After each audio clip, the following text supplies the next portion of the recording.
We'll begin with the cashless policy saga as the Senate Committee on Banking, Insurance and Other Financial Institutions has screened the two reappointed deputy governors of the Central Bank of Nigeria, Aisha Ahmad and Edward Adamu. During the exercise, the committee asked the nominees to explain the significance of the new directive, which restricts over-the-counter cash withdrawal by an individual and organization to 100,000 naira and 50,000 naira respectively per week, the report.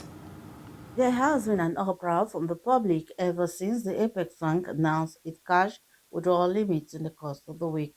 Chairman of the screening committee, Senator Obasani, was forced to speak, querying the rationale behind the new policy, which limits the withdrawal to such a level which many consider unrealistic.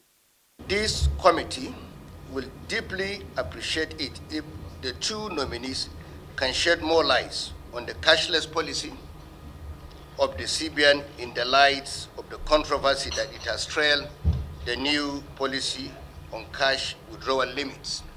Members of the Senate committee, however, are impressed by the individual competence of the nominees.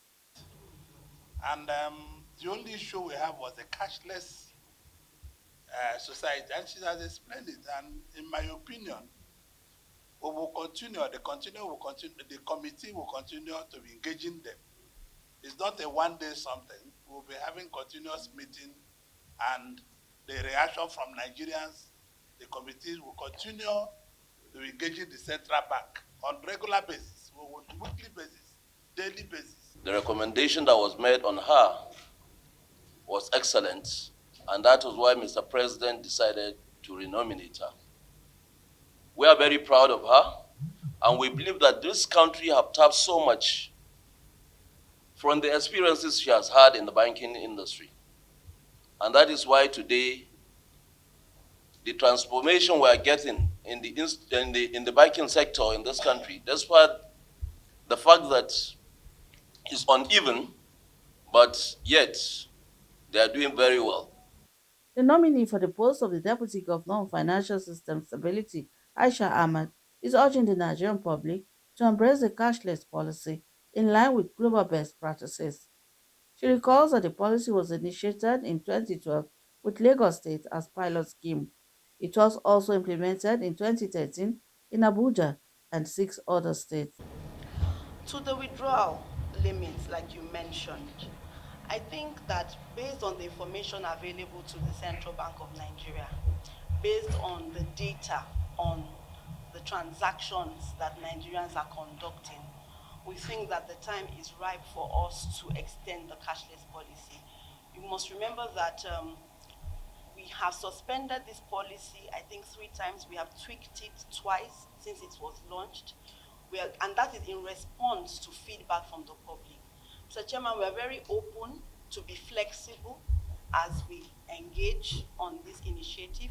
We'll be monitoring, and we are very conscious of ensuring that Nigerians in rural areas, Nigerians that are working in the informal sectors are not disenfranchised.